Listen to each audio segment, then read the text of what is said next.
with, I think a lot of people is almost construed as background. Vince Gill had it all. 21 number one hits, 22 Grammys, the golden voice of country music. But in 2000, he did something that turned half his fans against him. He married Amy Grant. Both had just divorced their spouses. The Christian community called it adultery. Radio stations banned their music. Protesters showed up at his concerts with hate signs. 25 years later, the health problems keep coming. At 67, the man who had everything is watching it slip away. Vince Gill was born on April 12, 1957, in Norman, Oklahoma, into a home where law and music collided in the strangest way. His father, a federal judge, could also play the banjo, guitar, and harmonica, like a seasoned bluegrass veteran. Sometimes, after courtroom sessions, Judge Gill would come home and jump into late-night jam sessions with his wife Jareen, who played harmonica too. Vince used to lie in bed, listening to their music drift down the hallway. Neighbors still talk about those summer nights when the sound of guitars and harmonicas spilled out onto the streets. This odd mix of courtroom seriousness and porch-picking joy left a deep mark on Vince's soul. But growing up wasn't easy. Vince was born with crossed eyes. It wasn't just a minor issue. It required 2 painful surgeries. Even after that, his left eye still wandered when he was tired or upset.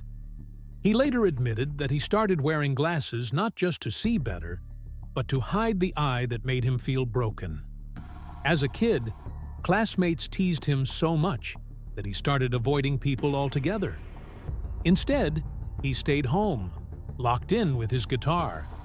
He wasn't running from the world. He was building a new one. When Vince was 10, tragedy hit hard. His half-brother Bob got into a terrible car crash on a rainy highway outside Oklahoma City. Bob, once a bright student and a promising athlete, was left with brain damage so severe that he couldn't even remember people's names. For over 25 years, Bob needed full-time care. Judge Gill had to take on extra legal work to pay for it all. Vince watched his parents' marriage crack under the pressure. Bob finally died in 1993 from a heart attack caused by his injuries. That pain never left Vince. Years later, he said those moments taught him what it meant to really lose something. That pain poured into his songs, the kind that make people cry quietly in their cars. At age 5, during a visit to his grandmother's house, Vince picked up her old acoustic guitar and started trying to play Old Shep. In 30 minutes, without a single lesson, he figured out the chords and began to sing. His grandma was stunned and called Vince's parents, telling them she'd just seen something rare. By the time Vince turned 10, his family had scraped together enough to buy him a Gibson ES-335 electric guitar. That guitar cost nearly $800 in 1967, equal to about $6,500 today. And it wasn't just a gift, it was a declaration. Vince wasn't just a kid with a hobby. He was a musician. Music became his escape. When things got rough at home, Vince didn't lash out. He disappeared into his guitar. He spent 6 to 8 hours a day playing, mostly alone in the basement. Friends and family recall hearing sad, emotional tunes echoing through the walls. His music teacher later wrote that Vince had a deep, aching sound in his playing, something far beyond his age. He didn't talk about pain. He turned it into melody. By high school, Vince had started a bluegrass band called Mountain Smoke. On March 4, 1976, something surreal happened. They opened for Kiss. Yes, Kiss, the makeup-wearing rock monsters. The show took place at the Oklahoma City Fairgrounds, and the crowd didn't know what to make of a bunch of kids playing bluegrass. They wanted fire and leather. Instead, they got fiddles and banjos. The crowd booed. They threw cups. Someone even threw shoes. Vince snapped. He flipped the crowd off, mooned them, and stormed off stage. It was raw, embarrassing, and unforgettable. After that chaos, the band fell apart. But Vince didn't give up. He moved to Kentucky and joined Bluegrass Alliance. By 1977, he was in a band called Boone Creek, playing with a young Ricky Skaggs. The two of them lit up the bluegrass scene. Even though the group didn't last long, their style helped create a new sound, mixing old-school bluegrass with modern edge. That band's one album, recorded in 1977, is now a cult favorite. People still talk about it like they discovered buried treasure. Later that same year, Vince packed up again, this time heading west. He landed in Los Angeles and joined Sundance, a band led by fiddle legend Byron Berlin. Berlin was no joke. He'd played with Bill Monroe and the Flying Burrito Brothers. He expected perfection. Vince learned fast. They played the Palomino Club, one of LA's iconic venues, and rubbed shoulders with legends like Emmylou Harris and Linda Ronstadt. Less than a year after being booed off stage, Vince was now performing with Grammy-winning musicians. That kind of bounce back takes serious guts. In September 1978, Pure Prairie League was falling apart. Their lead singer, Larry Goshorn, had just left, along with his brother, to start a new band. The group, now made up of no original members, was desperate to survive. They began holding auditions, hoping to find someone who could keep the music alive. That's when a young bluegrass musician named Vince Gill re-entered their lives. 2 years earlier, in 1976, Gill had opened for Pure Prairie League with his band Mountain Smoke in Oklahoma City. They noticed him immediately. He was only 19, but his talent stood out. They offered him a spot back then, but he said no. Bluegrass was still his passion. Now, in 1978, he was in Los Angeles, playing with Byron Berlin and Sundance. One night, he jammed again with Pure Prairie League. Within hours, they offered him the job. This time, he said yes. Jeff Riedefer, the band's sound man, remembered it clearly. We had seen him play in 1976, but he was committed to bluegrass. When he came back in 1978, we knew he was the one. Vince Gill became the new frontman. He wasn't just singing. He was playing guitar, mandolin, and fiddle. Anything with strings. At 21, he was stepping into a bigger spotlight than ever before. By 1979, the band was recording their next album, Can't Hold Back, in Miami at Criteria Studios. It would be their 7th studio album, but the first with Gill as a full-time member. His presence changed everything. His voice added something smooth and emotional. He also started writing songs, blending country warmth with pop melodies. The band's longtime member, Michael Riley, said it best. He was a breath of fresh air. The album didn't become a huge hit, but it gave the band new life. And for Vince, it was the beginning of something much bigger. Then came 1980. That's when things exploded. The band released Firin' Up, and it included their biggest hit ever, Let Me Love You Tonight. The song shot up to number 10 on the Billboard Hot 100. Gill sang lead, and his voice carried the entire track.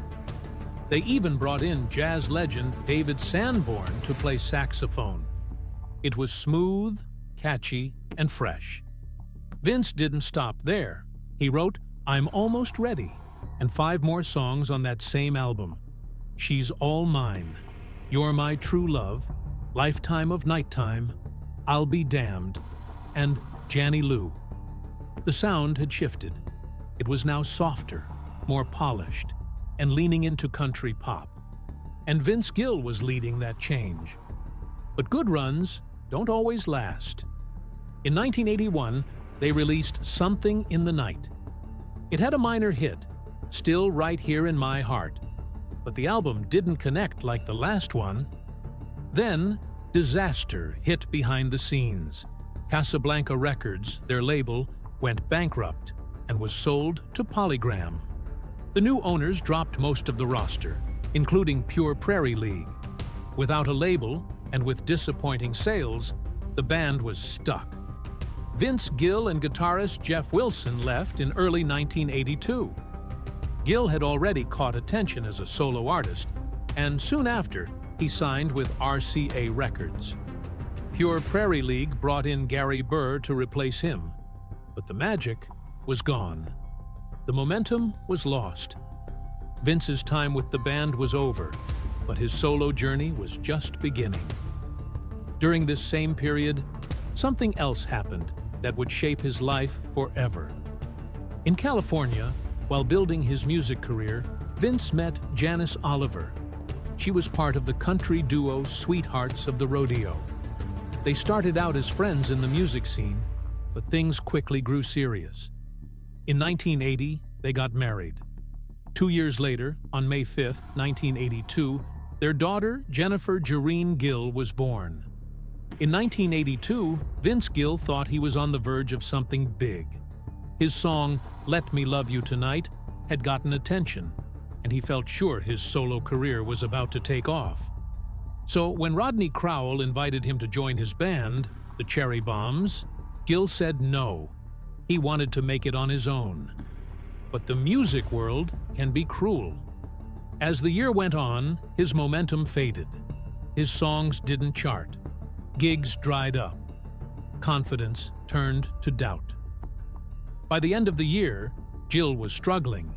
So, early in 1983, he called Crowell back and accepted the offer.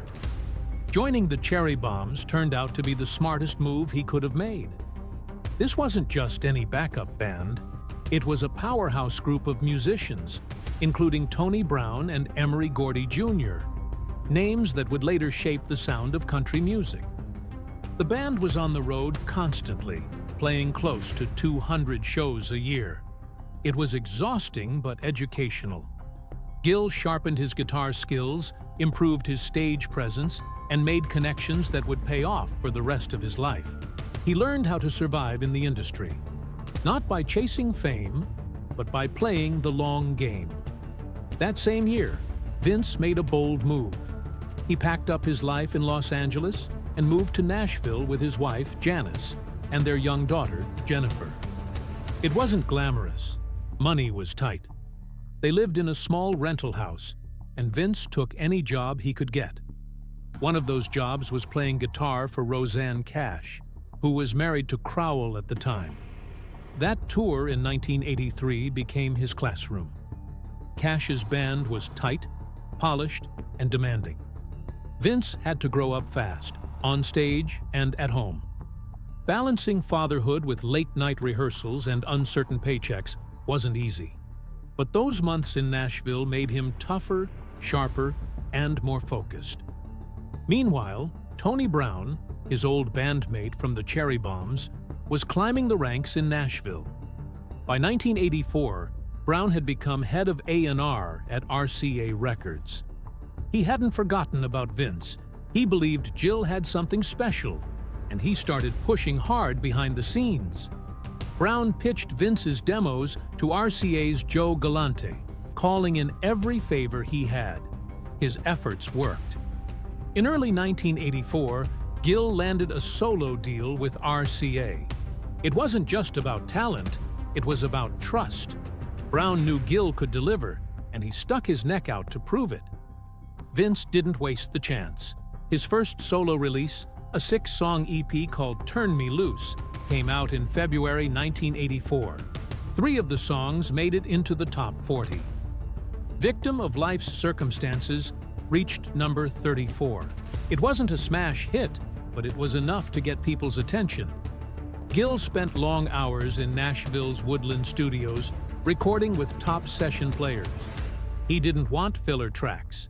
He wanted every second to count. That dedication showed. The EP signaled that Gill wasn't just another hopeful voice in country music. He was a serious artist, ready for bigger stages. That same year, things got even better. On April 10, 1984, Gill was named the Academy of Country Music's top new male vocalist. It was his first major award, and for a moment, It seemed like everything was finally falling into place. But fame didn't come overnight. His next album, The Things That Matter, dropped in 1985. It was good, but it didn't break through. Between 1984 and 1988, none of his singles cracked the top 10. Gill kept working, kept improving, but the spotlight stayed just out of reach. Still, that ACM award was a reminder. He had the voice, the talent, and the industry watching. By 1989, Vince Gill was 32 years old and dangerously close to being forgotten. His records hadn't taken off, and RCA didn't know what to do with him. But Tony Brown wasn't done yet. Now working at MCA Records, Brown made another bold pitch. He convinced the label to sign Gill. It was a gamble. Most labels focused on younger acts, but Brown believed Gill's best work was still ahead. He gave him a fresh sound, stronger songs, and a team that understood him. Signing with MCA wasn't just a new contract, it was a second chance. That chance paid off fast. In October 1989, Gill released When I Call Your Name. It was unlike anything else on the radio. The album mixed country, pop, rock, and even bluegrass. It didn't follow trends. It made its own. Songs like Oklahoma Swing with Reba McEntire added a traditional feel. Others, like Never Knew Lonely, leaned into a softer, emotional sound. The title track, though, was the real standout. Gill's voice cut through like glass, pure, aching, unforgettable. Critics loved the mix of styles. Fans couldn't stop playing it. And Nashville started paying attention again. When I Call Your Name didn't just earn airplay, it made history. The single climbed to number 2 on the Billboard country chart. Suddenly, Vince Gill wasn't just a respected musician. He was a hit maker. At the 1990 CMA Awards, the song won Single of the Year. 1 year later, it won Gill his first Grammy, Best Male Country Vocal Performance. The same song that almost didn't get released ended up changing his life. The emotion, the vocals, the production, it all came together at just the right time. Gill had arrived. In 1992, the album went platinum. Over 1 million copies sold. That kind of success was rare, especially for an artist over 30 who hadn't yet had a major hit.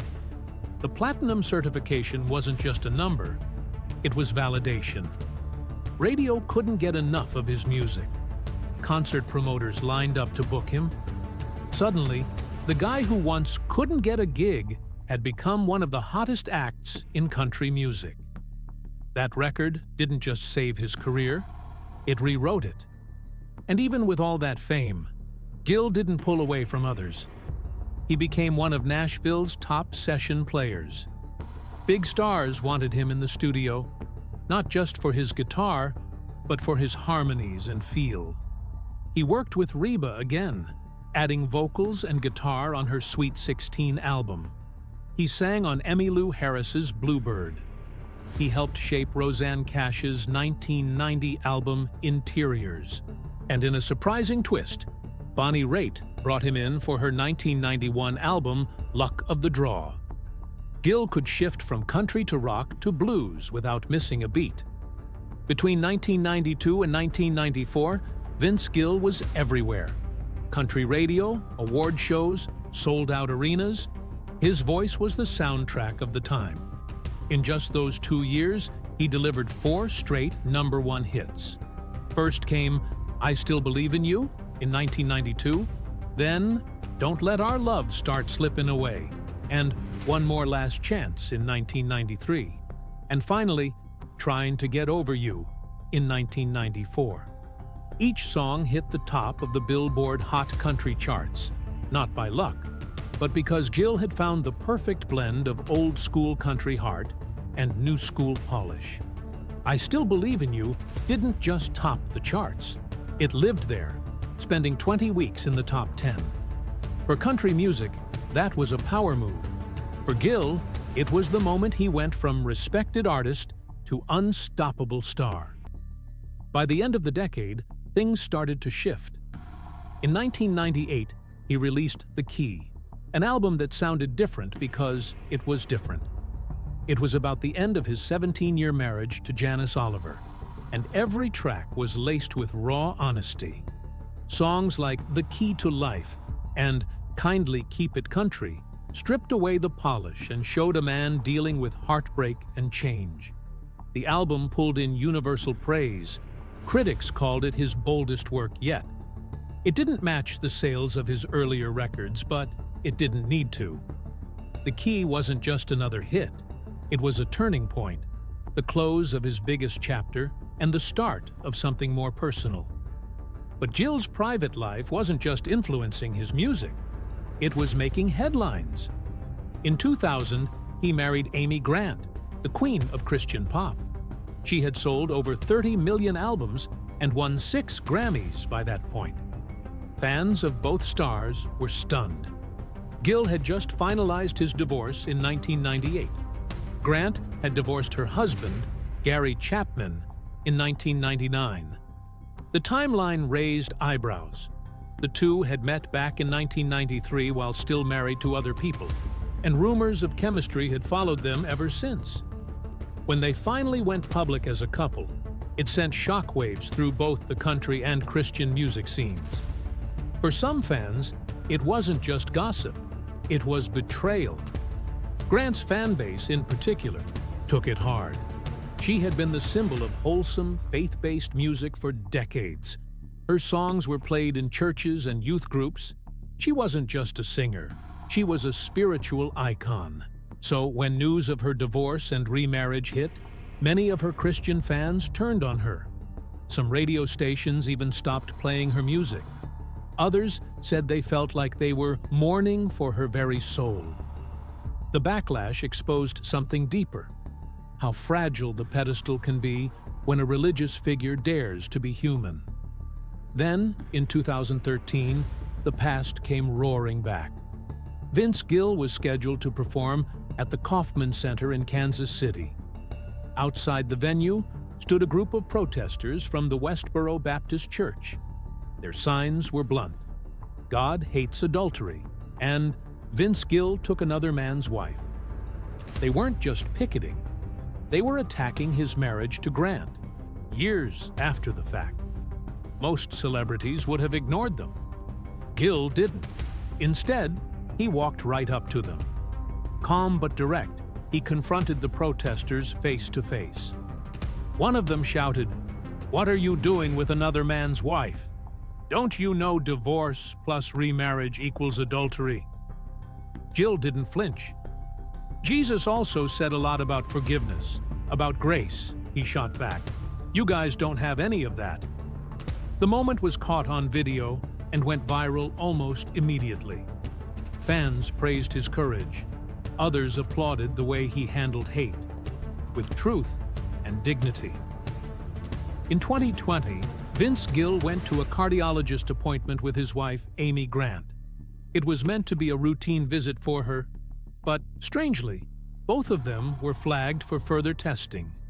That's when Gill found out he had a rare heart condition called PAPVR, partial anomalous pulmonary venous return. Less than 1% of people have it, and many never know. In his case, some of the veins in his lungs were sending oxygen-rich blood to the wrong side of the heart, forcing it to work harder for decades without him knowing. It could have led to sudden heart failure, but somehow he'd survived with it all this time. Just weeks later, life threw another punch. Both Gill and Amy needed open heart surgeries, back to back. Amy went in first, and Gill followed shortly after. This happened in the middle of the pandemic, when hospitals weren't allowing visitors. So instead of being there for each other, they were recovering alone. Gill later said those days were some of the loneliest of his life. But that brief moment when he was allowed to see Amy, he said it felt like a weight had been lifted. Together, they pushed through a year filled with pain, surgeries, and silence. Then came 2022, and tragedy struck again. Amy was riding her bicycle near a golf course in Nashville when she lost control and crashed. She was knocked unconscious for 10 minutes. When help arrived, she had suffered a traumatic brain injury. Memory loss hit her hard, and soon doctors found a growing cyst in her throat. It was so serious, she needed 5 hours of surgery to remove it. Afterward, she couldn't sing the way she used to. She had trouble walking straight and joked that she felt drunk even when she wasn't. But Amy, always resilient, kept moving forward, calling herself an old car that had been dented and repainted. And Vince? He never left her side. In early 2023, Gill stepped back from 3 big concerts. Not because he wanted rest, but because Amy needed him. Her recovery from the bike crash and the throat surgery wasn't easy. Vince said it felt like they just couldn't catch a break. One disaster after another. Still, he stayed by her, helped her walk through the toughest days, and put her healing first. Fans praised him, calling it true love in action. But even outside of all this, Gill had his own health battles. His vocal cords developed polyps that made singing painful. He underwent therapy and surgeries just to keep doing what he loved. Then came the chronic back pain, forcing him into physical therapy and diet changes just to get through a day. Arthritis made things worse, and eventually, he had to cut back on touring. But he didn't stop. He adjusted, worked around it, and found ways to keep going. And then came something no one expected. In late 2022, a 75-year-old woman named Joyce posted a harmless comment on Vince Gill's Instagram. Just a fan, hoping he'd come to Boston. What followed was a nightmare. Scammers pretending to be Gill reached out to her privately. They moved the chat to Telegram and convinced her they were in love. Over nearly a year, Joyce sent them her life savings, almost $450,000. They told her Gill was going through a divorce, that Amy had frozen his assets, and that he needed money to pay off an assault accusation. Every time she hesitated, they pushed harder. She even believed they were married and planned to move to be with him. Joyce's daughter tried to stop it. So did social workers. But the scammers had tricked her completely. Her mind, already struggling with age and memory issues, couldn't see the truth. By the time the truth came out, the money was gone, and Joyce was left broken, financially and emotionally. Vince Gill's team finally stepped in. They released a public warning saying that if anyone claimed to be Vince Gill online, they absolutely weren't. His accounts were run by professionals. He would never message fans privately. But by then, the damage was already done. Joyce's case wasn't the only one. It was just one of the most heartbreaking. In May 2025, Vince had another health scare. This time, it was kidney stones, painful enough to send him to the hospital. He had to cancel shows in Birmingham and St. Louis. His daughter Jenny told fans he was recovering, but it had been scary. Gill, known for always showing up, had to step back again. And fans understood. They flooded social media with prayers and messages, reminding everyone that behind the fame was a man who had been through more than most. Still, even with all these setbacks, Vince wasn't slowing down. In May 2025, he kicked off a massive summer tour, his biggest in years. It wasn't just any tour. It marked 50 years since he left Oklahoma in 1975 to chase his dreams. The tour would hit over 30 cities, ending with 4 emotional nights at the Ryman Auditorium in Nashville, a place Gill considers sacred. He's performed there over 100 times, but this solo residency meant something different. It was a victory lap. By 2025, Vince Gill had become more than just a country music star. He had outlasted fads, survived serious illness, supported his wife through the worst moments of her life, and still returned to the stage with his heart wide open. His shows were packed, and his voice, repaired and preserved, was still as soulful as ever. And he didn't come alone. For this tour, Gill assembled an 8-piece band filled with Nashville's best. Jim "Moose" Brown on keys, Wendy Moten with vocals that could shake the walls, Tom Bukovac on guitar, and a full lineup of legends who had played with the biggest names in the business. These weren't just background players, they were family. The chemistry on stage was real. They joked, traded solos, and lifted each other up, just like Gill had lifted everyone around him over the past few years.